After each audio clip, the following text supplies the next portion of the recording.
Bonjour, je suis Stéphane Dubreuil et je vous présente aujourd'hui le lecteur réseau intégré tout en un SDA 200 signature. Donc c'est un appareil qui intègre un lecteur réseau, un convertisseur et un ampli de puissance qui est dérivé de notre bloc stéréo IN200 signature.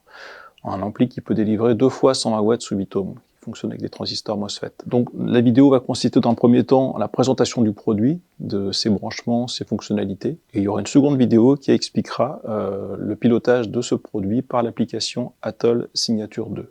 Donc voilà la vue arrière du SDA 200 signature. Donc on voit ici donc l'en-bas secteur pour relier le cordon secteur, l'interrupteur marche-arrêt, les 2 prises d'antenne qui servent pour le Wi-Fi et le Bluetooth, une entrée USB de type A qui permet de relier un disque dur ou une clé USB, l'arrivée du réseau par ici, donc pour relier son câble Ethernet.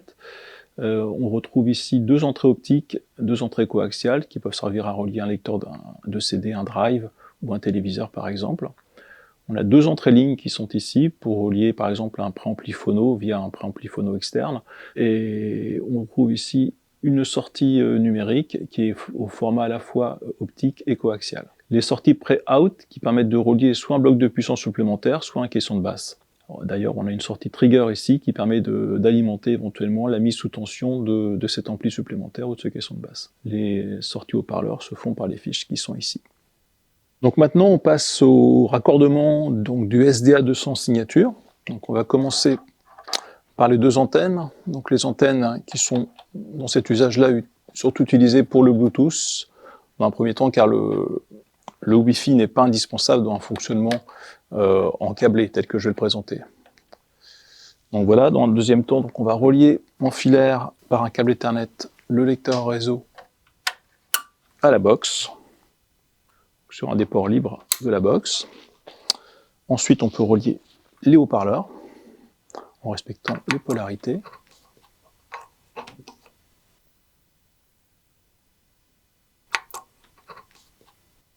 Donc à ce stade, si vous avez aussi des sources à relier, vous pouvez le faire à ce moment-là. À la fin, on relie le cordon secteur.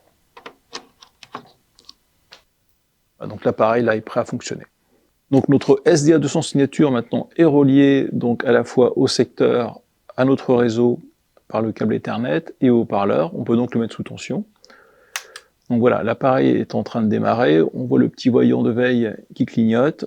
Donc ça va prendre quelques secondes pour que tout s'initialise. Donc le logo Atoll va disparaître et on va après avoir le but d'accueil qui va apparaître.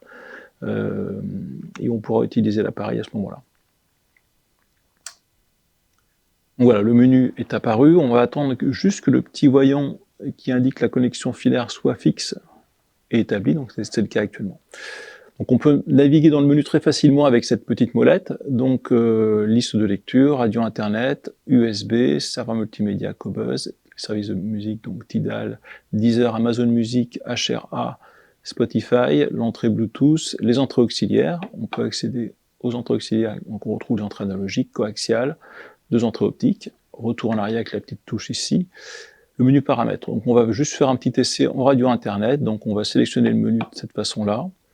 Donc on a accès ici aux favoris qu'on aura sélectionnés, l'historique d'utilisation, recommandations radio locales, stations populaires, etc., tendance, haute qualité, nouvelle station, filtre. On peut par exemple aller dans haute qualité, on va récupérer ici une radio au hasard, celle-là par exemple, et on va la lire tout simplement de cette façon-là. Voilà, on vient gérer le niveau de volume avec cette manette-là. Cette manette qui sert aussi à mettre l'appareil en veille. Donc notre SDA 200 signature est relié en filaire, comme en témoigne le petit symbole ici. On a téléchargé l'application Atoll Signature 2, donc on peut la lancer, et automatiquement elle vient se connecter au SDA 200 signature. Comme en témoigne le fait, quand on change le volume sur l'application, automatiquement ça bouge sur l'appareil.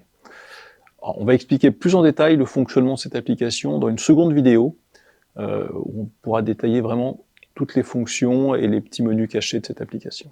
Pour la partie, on va dire, connexion filaire, là la démonstration est terminée.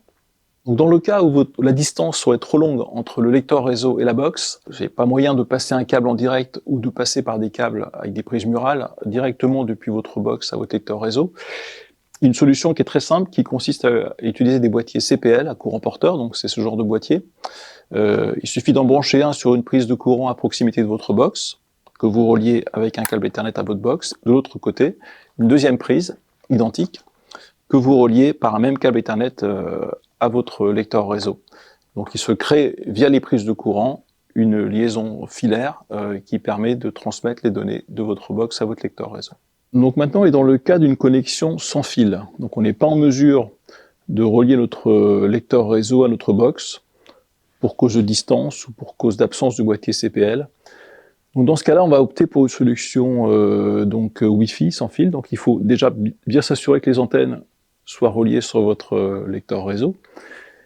Et donc la première solution, ça consiste à utiliser le WPS. WPS, c'est un système qui permet directement de connecter votre lecteur réseau, votre box. Donc la télécommande qui est livrée avec l'appareil a une petite touche qui s'appelle WPS. Donc il suffit d'appuyer sur cette touche et en simultané de lancer sur votre box le petit bouton, d'appuyer sur le bouton WPS si on dispose de cette fonction. Ça permettra d'associer automatiquement votre lecteur réseau à votre box.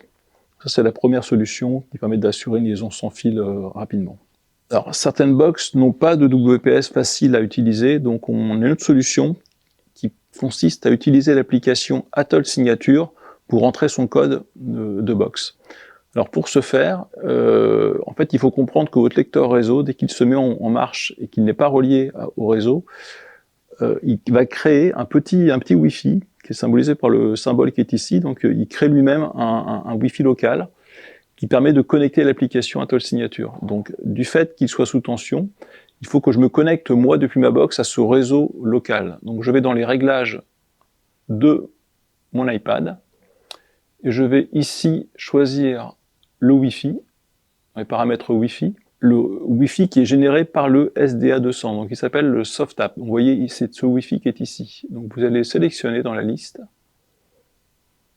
Donc là, il est en train de se connecter. Donc c'est vraiment un Wi-Fi local qui n'autorise pas de connexion Internet, mais qui permet d'utiliser l'application Atoll Signature. Donc là, je vais aller maintenant aller ouvrir mon application Atoll Signature, qui est ici, Signature 2, qui est ici. Voilà. Et donc je peux aller dans mes paramètres, ici, et donc configurer mon réseau. Donc type de réseau, on va être en sans fil. Donc ici, je vais lancer un scan. Je vois ma Livebox qui apparaît ici, donc je vais la sélectionner dans ma liste. Et là, je peux facilement entrer ma clé depuis le clavier de mon iPad. Une fois que j'ai entré ma clé, je fais connecter et automatiquement la connexion sera faite entre ma box et mon lecteur réseau. Donc voilà, on a expliqué tous les raccordements possibles pour le SDA200 signature, à la fois la liaison filaire et la liaison sans fil. Donc maintenant, je vous invite à regarder la nouvelle vidéo qui va expliquer en détail le fonctionnement de l'application Atoll Signature 2. Merci beaucoup.